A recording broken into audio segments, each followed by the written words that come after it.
vejam quão grande amor nos tem concedido o Pai, que fôssemos chamados filhos de Deus.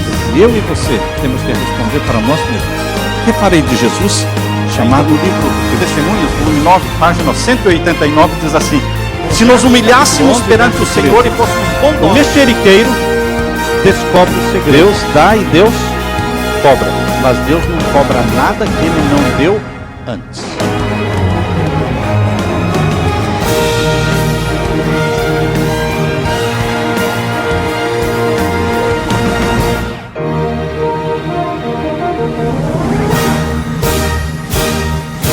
Pai querido que estás nos céus, na Tua presença estamos como Teus filhos, humildemente estamos aqui para Te adorar. Invocamos a Tua presença, que o Espírito Santo venha abençoar a cada adorador, a cada filho, a cada filha que veio em busca da Tua glória, da Tua presença, para se regozijarem na presença do Senhor. Aceita o nosso louvor e derrama sobre nós a luz celestial para entendermos a Tua palavra que será exposta através do estudo bíblico. Que o Espírito Santo esteja dirigindo a nossa mente no estudo da Bíblia, falando ao nosso coração. Por Jesus pedimos e agradecemos. Amém. Então, meus queridos, a lição desta semana tem um título muito sugestivo: uma questão de vida ou morte. Eu quero que vocês abram a Bíblia em Deuteronômio, capítulo 30. Em Deuteronômio, capítulo 30, vamos ver o verso 19. Deuteronômio, capítulo 30 e o verso 19. Aqui nós lemos: os céus e a terra tomo hoje por testemunhas contra vós, que te tenho proposto a vida e a morte, a bênção e a maldição. Escolhe, pois, a vida, para que vivas tu e a tua semente. Deus nos deu o dom da liberdade de escolha, o livre-arbítrio. Existe diante de você a vida e existe a morte. Não é Deus quem escolhe, é você quem escolhe. Eu escolho. Deus nos aconselha a escolher a vida, para que vivamos juntamente com a nossa família eternamente. Mas nós sabemos que existe a outra possibilidade. Já no céu, os anjos também tinham liberdade de escolha. Foi por causa da liberdade de escolha que Lúcifer, ele escolheu se rebelar contra Deus. Ele tinha essa possibilidade de escolher. Adão e Eva foram criados com o livre-arbítrio, com a possibilidade de escolher adorar a Deus e não fazê-lo obrigatoriamente como um robô, como uma máquina que não tinha outra opção, senão obedecer a Deus. Portanto, queridos, todos os seres humanos que nascem nesta terra, todos eles têm a liberdade de escolha. E existe a vida e existe a morte. Nós escolhemos que caminho seguir.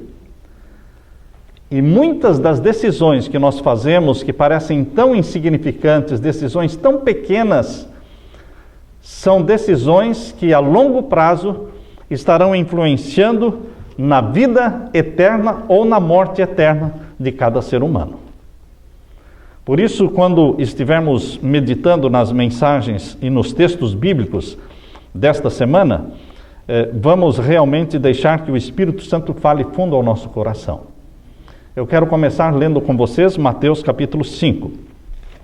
Mateus capítulo 5 e os versos 21 a 30. Esta é uma sugestão da leitura bíblica desta semana. Mateus capítulo 5 e os versos 21 a 30. Sobre a vida e a morte nas nossas decisões. Pecado é uma coisa séria e que exige uma decisão radical. Muitas vezes nós não queremos tomar decisões radicais, mas o pecado exige uma decisão radical para evitá-lo. E aqui diz em Mateus capítulo 5, versos 21 em diante, Veja como Jesus ele usa palavras fortes, usa palavras radicais, que exigem uma decisão firme, resoluta, de romper com o pecado, custe o que custar.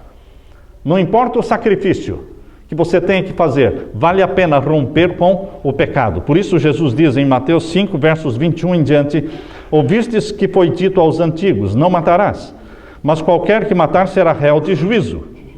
Eu, porém, vos digo, luz adicional, luz acumulada, luz progressiva, está brilhando através das palavras de Jesus. Quando Jesus diz, eu, porém, vos digo, ele cita um texto do Antigo Testamento, e então ele diz, eu, porém, vos digo. Você prepare a sua mente, porque estará vindo da boca de Jesus luz adicional, luz progressiva. E nós temos que estar abertos para a luz progressiva de Deus. Essa revelação de luz progressiva da verdade, ela está constante na Bíblia. E nós muitas vezes temos a mente fechada. O que sabemos está bom, estou contente com o que eu sei, não quero aprender mais. Em outras palavras, não quero responsabilidade. Mas a luz é progressiva. Por isso Jesus disse, o mandamento diz, no verso 21, não matarás, e qualquer que matar será réu de juízo. Mas eu, porém, vos digo, qualquer que sem motivo se encolerizar contra o seu irmão, em outras palavras, se você tiver raiva do teu irmão, se você tiver sentimentos de rancor contra o teu irmão, isto já é transgressão do mandamento, não matarás. Já somos transgressores à vista de Deus. Portanto, se trouxeres, diz o verso 23, a tua oferta ao altar, e aí te lembrares de que o teu irmão tem alguma coisa contra ti, deixa ali antes, diante do altar, a tua oferta e vai reconciliar-te primeiro com o teu irmão. E depois vem e apresenta a tua oferta. Deus não aceita nenhuma adoração, nenhuma oferta, nenhum dízimo, nenhum tipo de adoração se o seu coração estiver maculado pelo rancor, pela contenda, pelo espírito de divisão. Nós temos que consertar o nosso relacionamento com o nosso irmão, com a nossa esposa, com os nossos filhos, dentro de casa, entre os nossos familiares, porque senão a nossa adoração será inaceitável. Deus é muito radical no sentido de falar, eu não aceito a tua adoração. Se você estiver de mal com o seu irmão, se você não estiver conversando com o seu irmão, mesmo que seja com seus familiares, eu não aceito. Você tem que se reconciliar. Existe outra opção? Deus não deixa outra opção. Veja que Jesus, ele é bem radical nas afirmações feitas aqui em Mateus capítulo 5.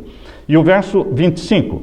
Concilia-te depressa com o teu adversário, enquanto estás no caminho com ele, para que não aconteça que te entregue ao oficial e te encerre na prisão. Reconcilia-te depressa com o teu adversário enquanto estás no caminho. Nós estamos no caminho, em direção ao céu. É a hora de resolver a situação. Não espere chegar diante do juiz. Há pessoas que vão empurrando com a barriga e vão deixando para depois, deixando para depois.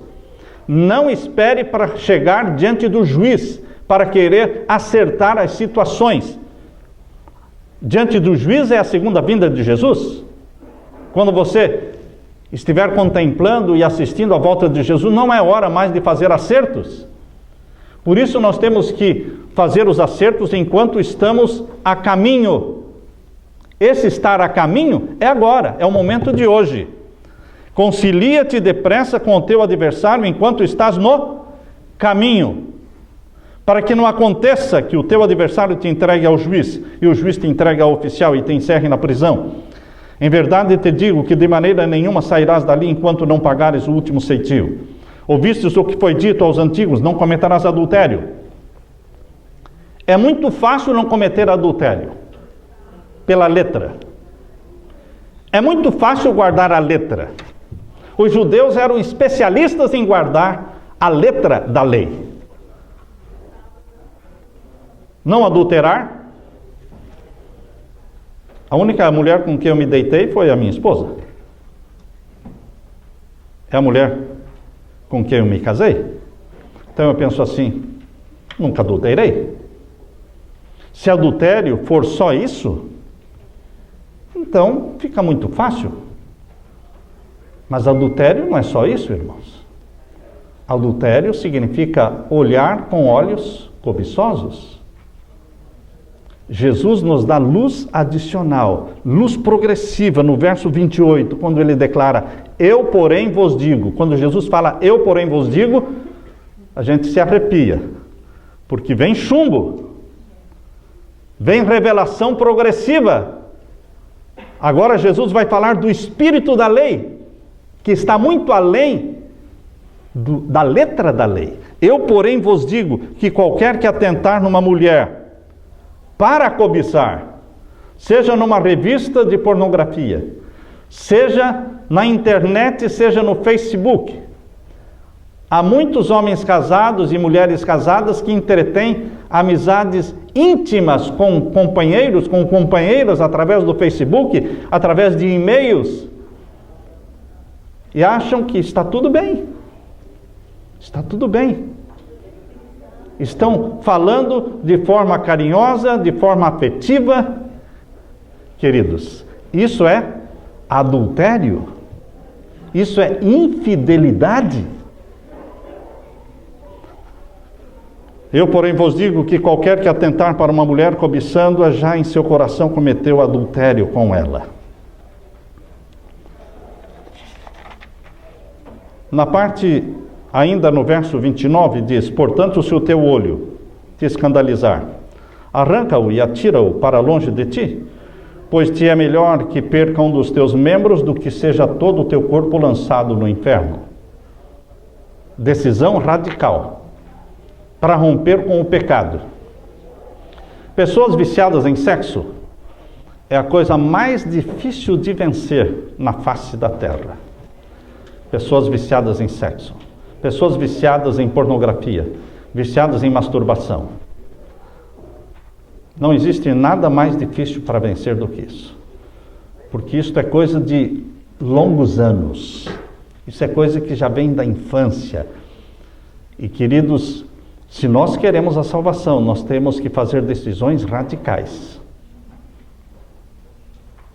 Eu penso que alguns precisarão se tornar eunucos, de fato. Há pessoas que fazem cirurgia plástica para ficar mais bonito. Eu creio que alguns viciados em sexo, eles deveriam procurar um médico e se tornarem eunucos. Para sempre. Fazerem uma cirurgia.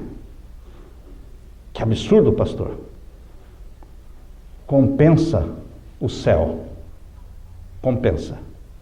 Porque há pessoas que não se libertam mesmo. Não se libertam. Não se levantam. Depende do nível em que a pessoa está. Portanto, quando Jesus fala, ele está falando de uma forma figurada, de uma forma simbólica. Mas, queridos, leve isso para a seriedade da sua vida. Diz o verso 30, se a tua mão direita te escandalizar, corta e atira para longe de ti. Porque te é melhor que um dos teus membros se perca, do que seja todo o teu corpo lançado no inferno. Era tão comum no passado, eunucos, lembram-se? Daniel e os seus 3 companheiros, eles faziam parte dos eunucos de Babilônia. Eles estavam vivendo na casa dos eunucos e tinham acima deles como chefe, o chefe dos eunucos. Forçosamente, eles foram feitos eunucos. Mas, queridos, há pessoas que precisam buscar a libertação a qualquer preço. Querem o céu? Queremos, a qualquer preço. Então rompa com tudo que o atrapalha. Rompam com a internet. Vocês já pensaram numa casa hoje, em 2015, sem internet? Não seria um absurdo? Uma casa sem internet, uma casa sem televisão, uma casa sem TV a cabo? Seria um absurdo? Mas eu creio que alguns precisam fazer isso.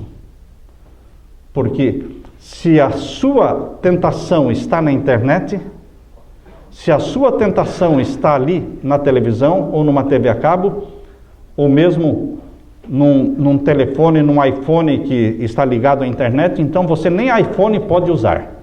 Você vai ter que usar um celular desse bem simplesinho, que é só para chamar e conversar, não tem como ligar a internet. Decisões radicais, irmãos. Eu tenho que me proteger para alcançar o céu. Se eu sei que a minha fraqueza está neste ponto, eu não posso me expor. Quando eu tinha 16 anos de idade, eu tomei a decisão de não ir ao cinema. Desde os 16 anos de idade, eu não piso dentro de um cinema. Estou com 63 anos. Eu me lembro que quando eu tomei a decisão na cidade de Curitiba de não ir ao cinema, o Cine Avenida ficava bem ali na 15 de novembro, bem pertinho da praça. Eu me lembro que eu não passava, eu andava uma quadra a mais. Eu andava uma quadra a mais para dar a volta e não passar em frente do cinema.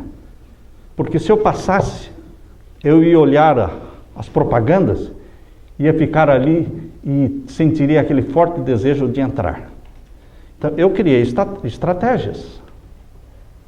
Nós temos que criar estratégias. Pessoas viciadas em internet, elas não podem ter a internet, ou então ter a internet na sala, na frente de todo mundo, da esposa, dos filhos, não no quarto. Você vai criando estratégias de não ficar sozinho. Não ficar sozinho.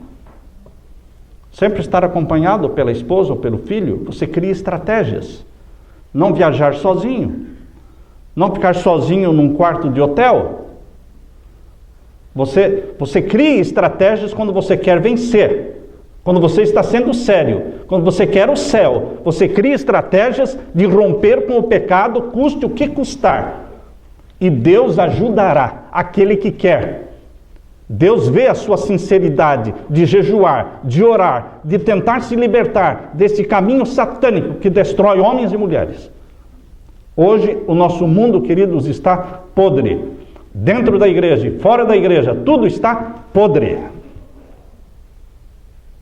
Parece que não existe mais diferença entre mundo e igreja. A pornografia, masturbação, infidelidade, a promiscuidade está abundante.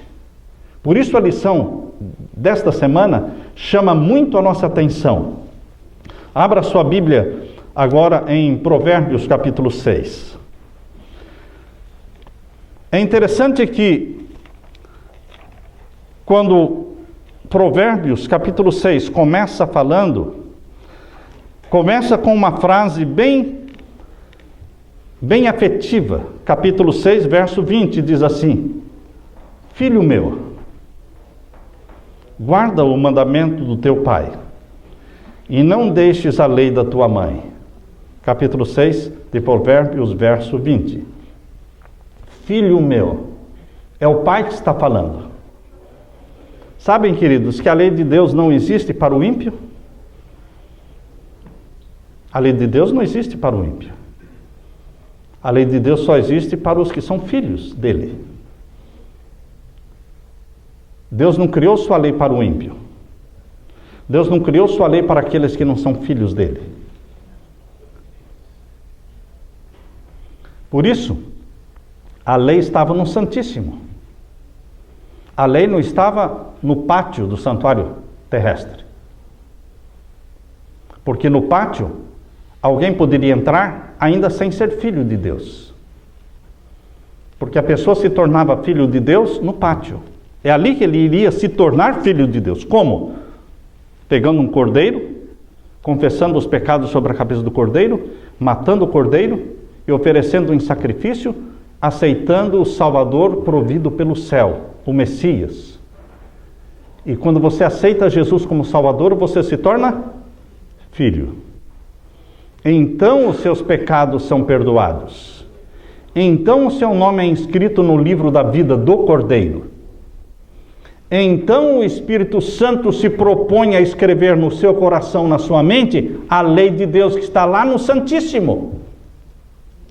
A lei de Deus está lá no íntimo do santuário, no lugar mais sagrado do santuário, chamado Santíssimo, mostrando que ela existe para aqueles que já passaram pelo Calvário, aqueles que já foram ao Monte do Calvário, já se lavaram no sangue de Jesus, já foram perdoados os seus pecados, seus nomes já foram registrados no livro da vida, já passaram pela pia. A pia estava no pátio, não é? A pia onde os sacerdotes se banhavam. No Novo Testamento, a pia do santuário celestial é o tanque batismal. Portanto, as pessoas passaram pelo Calvário, passaram pela pia, e agora eles são pia batismal. Eles são filhos e filhas de Deus. Então o Espírito Santo registrará na sua mente e no seu coração a lei de Deus para os que são filhos e filhas. Por isso existe tanta inimizade contra a lei de Deus. Nos púlpitos evangélicos, nos púlpitos protestantes, muito sermão contra a lei de Deus, porque são sermões feitos por pessoas que ainda não são filhos e filhas de Deus. Existe inimizade entre o homem ímpio e a lei de Deus, mas não existe inimizade entre os filhos de Deus e a lei de Deus.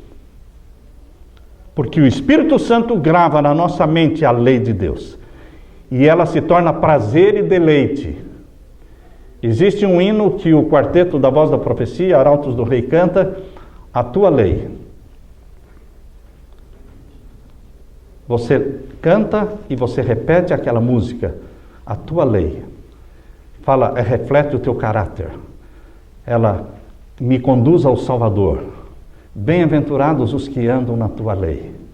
A tua lei é santa, justa e boa, porque tu és santo, justo e bom. E você canta porque é deleite, é alegria, é gozo, você meditar na lei do Senhor, como disse o rei Davi, me é prazeroso meditar na tua lei de dia e de noite. Mas isto só pode acontecer, meu querido irmão, na vida daqueles que já são filhos e filhas de Deus. Eles amam a lei do Pai. Por isso aqui em Provérbios começa falando, filho meu. É um pai falando para o filho. É Deus falando para você. E o verso 21. Ata os meus mandamentos perpetuamente no teu coração. Os mandamentos saem das tábuas de pedra e vão ser registrados aonde? Nas tábuas do seu coração, na sua mente. O coração na Bíblia é sinônimo de mente. O Espírito Santo faz esse trabalho, gravar a lei de Deus na nossa mente. E o que mais? Pendura-os no teu pescoço. Por que pendurar no pescoço? Para ficar perto de você. É uma coisa íntima. Em vez de você pendurar outras coisas no pescoço, pendure a lei de Deus, os mandamentos de Deus, mostrando a intimidade que você tem com os mandamentos de Deus. E no capítulo 7, verso 3, diz assim, ata-os nos teus dedos, escreve-os na tábua do teu coração. Por quê? Ata os mandamentos de Deus nos teus dedos, para que a lei de Deus nos leve à ação, para que a lei de Deus nos leve à prática de boas obras. A obediência, ela aparece através de obras de obediência. Quando caminhares, diz o capítulo 6, verso 22, isso te guiará. A lei de Deus nos guia. Quando te deitares, te guardará. A lei de Deus nos dá proteção. Quando acordares, falará contigo. Você fala da lei de Deus na sua oração, no seu louvor. Você pede que o Espírito Santo registre a lei no seu coração. Durante o dia, você repete os mandamentos do Senhor. Quando o pecado aparece na sua frente, Satanás lança pecados na sua frente, ou diante dos seus olhos, eles se tornam ofensivos para você, repulsivos. Sabe o que é você olhar para o pecado e não sentir atração por ele? Esta é a obra que o Espírito Santo faz na sua vida. Porque os que não são filhos de Deus, eles correm para o pecado. Mas aqueles que são filhos de Deus, eles vão pegando ojeriza ao pecado. Eles têm repulsa ao pecado.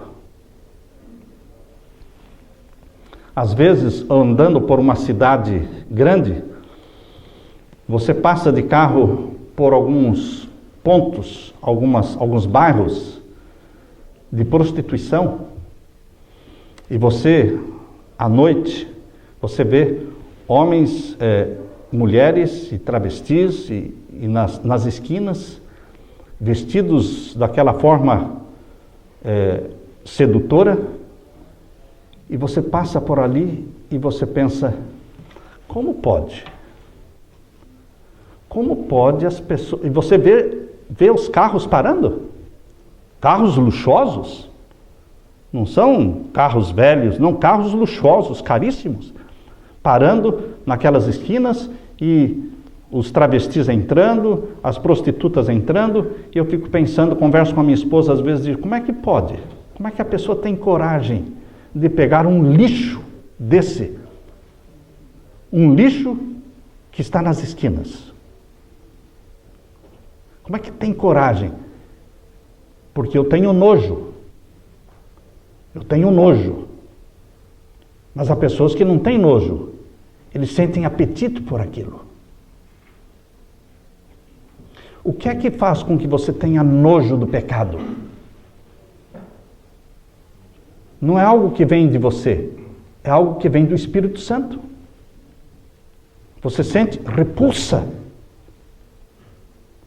Isso acontece se você se torna filho de Deus e você costuma ter comunhão com o Pai. Entretém comunhão com o Pai. Você passa a ter nojo e repulsa do pecado. O pecado se torna ofensivo diante dos teus olhos. E você não quer aquilo. Para você e nem para a sua família. Verso 23 diz, capítulo 6 de Provérbios, porque o mandamento é uma lâmpada. O mandamento de Deus. Veja como Satanás criou um ódio contra a lei de Deus em todas as religiões. Ninguém quer saber da lei, mas a lei de Deus nos protege. A lei de Deus ilumina o nosso caminho, porque a lei de Deus é Deus na nossa vida, porque a lei reflete o caráter de Deus. Ter a lei de Deus em nossa vida é ter Deus na nossa vida, porque o mandamento é lâmpada, a lei é luz, e as repreensões da correção são o caminho da vida. E é a lei de Deus no nosso coração, registrada pelo Espírito Santo, que vai nos proteger contra a má mulher, diz aí o verso 24, para te guardarem da má mulher e das lisonjas da língua estranha. A boa mulher é presente de Deus. Uma mulher consagrada, que tem um coração segundo o coração de Deus, controlada pelo Espírito Santo, é um presente de Deus na sua vida. Bem-aventurado o homem que alcança esta benevolência do Senhor, de achar uma boa mulher. Mas a má mulher, ela é usada por Satanás, sedutora. Diz aqui, para te guardarem da má mulher e das lisonjas da língua estranha. Não aceite a lisonja, não aceite o elogio de lábios do sexo oposto. Pastor, o senhor está falando sério? Eu estou falando sério. Um homem que aceita elogios de uma outra mulher que não é a sua esposa, palavras de carinho, palavras de bajulação, ele está adulterando. Se vocês não leram, comprem aquele livrinho escrito por Ellen White.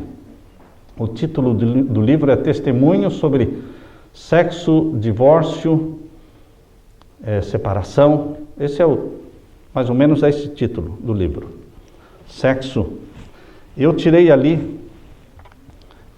dali um texto que eu quero ler para vocês, que eu salvei aqui no meu iPhone. Um texto. Vejam.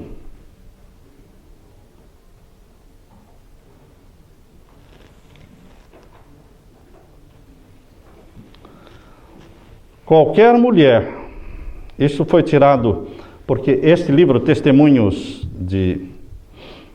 sobre o sexo e casamento e divórcio, são compilações. Então esse texto que eu vou ler foi compilado, tirado do livro Testemunhos para Ministros, página 434.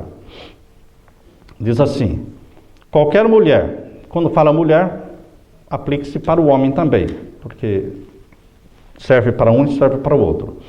Qualquer mulher ou homem que permitir os galanteios de qualquer homem que não seja seu marido,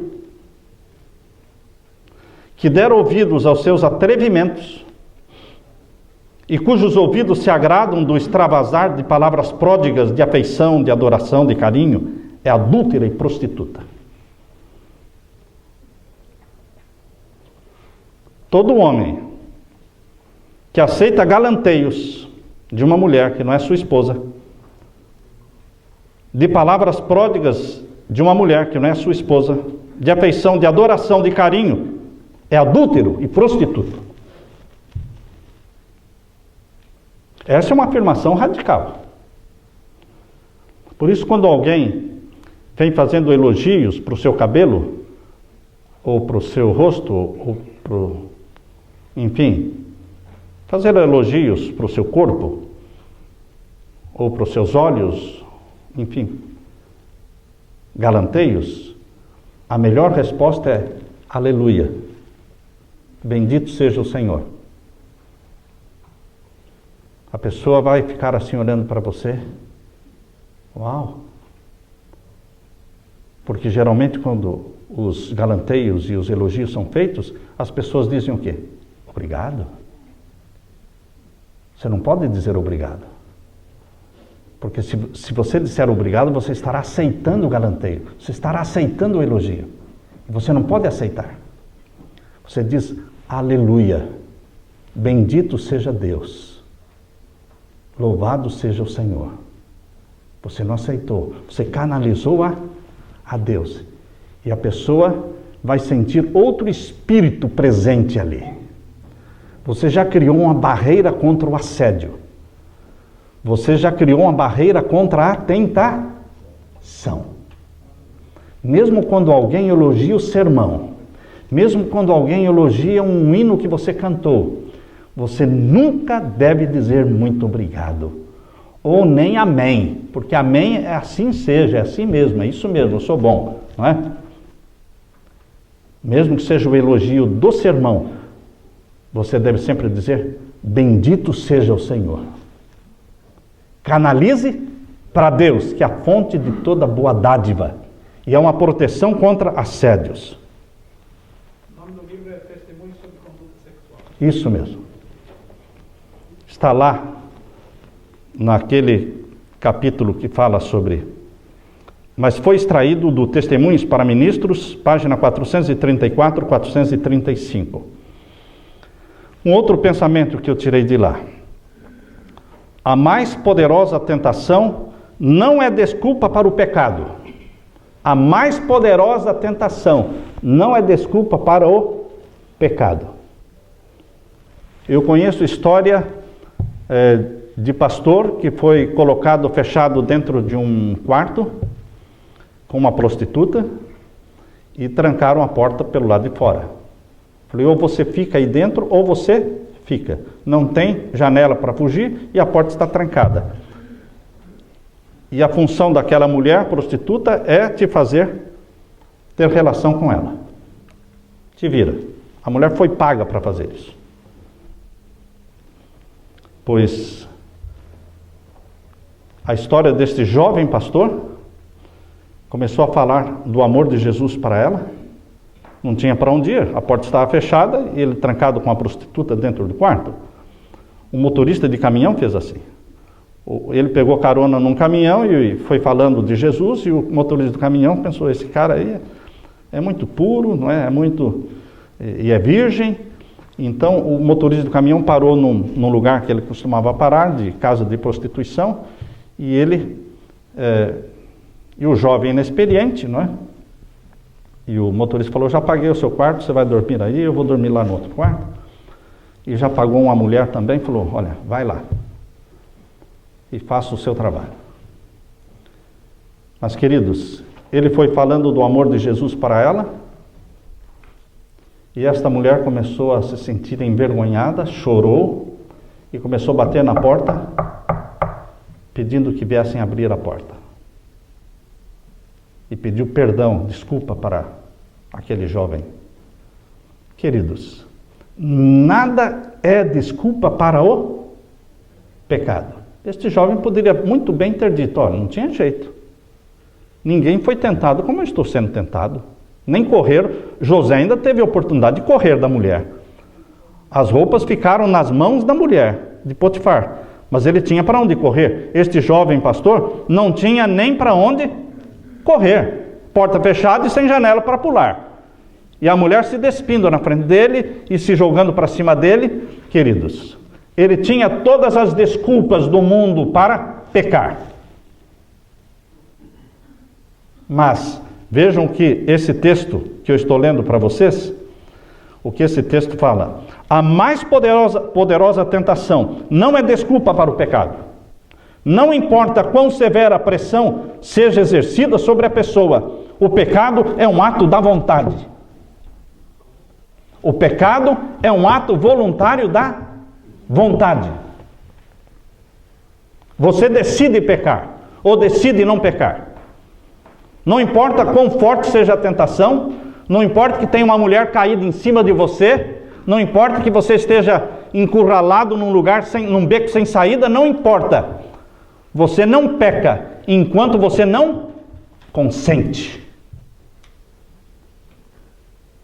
Por isso que na Bíblia diz que as pessoas que são violentadas, são estupradas, não deveriam ser mortas. Está lá no Antigo Testamento. Porque não houve consentimento da vontade. Ela foi violentada por um homem que era muito mais forte do que ela. E ela gritou. E ninguém socorreu. Mas lá na Bíblia também diz, se ela não gritou, se ela não pediu por socorro, então ela vai morrer junto com o adúltero, porque ela consentiu. O consentimento com o pecado, Deus leva em conta, irmãos. Nós não podemos consentir, porque o pecado precisa do seu sim. Satanás precisa do nosso sim. Ele pode nos tentar do jeito que ele quiser, irmãos. Nós só iremos pecar se dissermos sim para ele. Consentir com o pecado. Porque o pecado é um ato da vontade. Continua a leitura do capítulo 6 de Provérbios, irmãos, aqui nos diz no verso 25, não cobices no teu coração a sua formosura, nem te prendas com os seus olhos. Não olhe nos olhos, porque quando você está sendo tentado, desvie os olhos dos olhos. Quando passar algum corpo muito bonito na sua frente, ou alguma perna descoberta, não olhe para os olhos, porque isso vai sumir da sua mente. Mas se você olha nos olhos da pessoa, aquilo não some da sua mente. Vai ficar na sua mente. Através dos olhos você cria o quê? O contato. Por isso, queridos, nós devemos... muitas vezes você está andando atrás de uma pessoa e chamou a sua atenção, que a pessoa está andando na sua frente, você cruza, apressa os passos e não olhe para trás e não olhe no rosto. Isso vai se desvanecer da sua mente. Vai se apagar da sua mente. Mas quando você olha no rosto, olha nos olhos, aquilo grava na sua mente. Você vai ter o que lembrar. Quando você não olha nos olhos, não olha no rosto, você não tem o que? Não tem o que lembrar. Porque o que grava mais é olhar o rosto e os olhos. Porque, por causa de uma mulher prostituta, chega-se a pedir um bocado de pão e a adúltera anda à caça de preciosa vida. Na pesquisa, a tese que eu fiz no doutorado da Andrews, A tese é sobre por que tantos pastores adulteram. Foi minha tese. Vocês sabem que o lugar de maior assédio e de maior tentação sexual não é o trabalho, não é a rua, é a igreja. Vocês já sabiam disso? Que a igreja é o lugar onde as pessoas são mais assediadas? Porque na igreja a pessoa se reúne 2, 3 vezes por semana. Então você já espera encontrar a pessoa na igreja. Na igreja a pessoa não vem vestida de qualquer jeito, porque se você encontrar uma pessoa na hora que ela se levanta da cama, você fala, uau, quem é essa? O que aconteceu aí? Passou uma tempestade por aí. Mas na igreja todo mundo aparece o quê? Perfumado, a melhor roupa, e muitas vezes roupas que não cobrem. Roupas que não cobrem. Vem aqui para frente, mostrando tudo. Cantando louvor a Deus. Não, para louvor a Deus não estão cantando louvor a Deus. Mostra as pernas, mostra os ombros, mostra a parte dos seios. Por isso a igreja se torna... Como é que você vai fugir da igreja, irmãos? Eu conheci um marido que estava sendo tentado no trabalho, e ele foi sincero, porque há esposas que o marido não pode falar, mas aquela mulher, ela tinha maturidade, e ele disse, querido, eu estou sendo tentado no trabalho. Eu não quero perder a minha família. E eu tenho um ótimo salário. Mas eu quero que você concorde comigo, porque eu vou sair do trabalho e vou me mudar para uma outra cidade, procurar um outro trabalho, talvez eu vou ganhar a metade ou menos da metade do salário que eu ganho aqui. Então o nosso padrão de vida vai cair. Mas eu quero salvar a nossa família. Você concorda comigo? Ela disse, estou com você. Estou com você. Uma mulher madura, que entende que os homens são tentados. Mulheres que trabalham fora também são tentadas. E ele mudou, deixou o emprego e mudou de cidade para salvar o que? A família. Mas, queridos, e com relação à igreja? Se você está sendo tentado dentro da igreja, semana após semana, sábado após sábado, como é que você faz? Você vai chegar para sua esposa e vai falar, querida, nós temos que mudar de igreja, né? Porque eu estou sendo tentado. Porque o lugar de maior assédio está sendo o quê? A igreja. Porque por falta das 3 ênsias, ou pela presença das 3 ênsias, as roupas usadas na igreja, elas não passam pelo princípio bíblico. Pastor Fernando Iglesias fez o sermão sobre as 3 ênsias. E eu quero, antes de terminar, falar para vocês, porque tudo tem a ver aqui. As 3 ênsias: transparência, aderência e ausência. Tem roupas que falta pano, irmãos. A ausência de pano para cobrir. Quem sabe a igreja teria que ter ali umas toalhinhas ou umas saias ou algum, assim como lá no Vaticano tem, não é? No Vaticano, na entrada do Vaticano, já tem as lojinhas ali vendendo saias compridas e lenços aqueles grandes que as mulheres têm que colocar para se cobrir para entrar no Vaticano. E os homens que chegam de bermuda, eles vão ali e já compram uma calça comprida para entrar no Vaticano. Não conseguem entrar de bermuda, não conseguem entrar de saia curta, não conseguem entrar com essa parte descoberta. Quem sabe a igreja tem que ter ali, para cobrir as irmãs, para cobrir as pessoas que têm ausência de roupa, ou a transparência que enxerga tudo, ou a aderência que expõe todas as formas do corpo, roupas que mostram as linhas do corpo. Aparecem as roupas íntimas através das linhas, porque é muito aderente, é muito colada a roupa. Eu fico imaginando como é que a pessoa entrou ali dentro. E quando cruza a perna, e quando sobe aqui em cima, e está numa posição mais alta e você, membro, numa posição mais baixa. Então você enxerga de baixo para cima. Piora a situação, irmãos. E quando levanta as mãos, então, queridos, por isso a igreja tem se tornado um lugar de tentação. Tentação. Usando a religião, usando coisas religiosas para desvirtuar.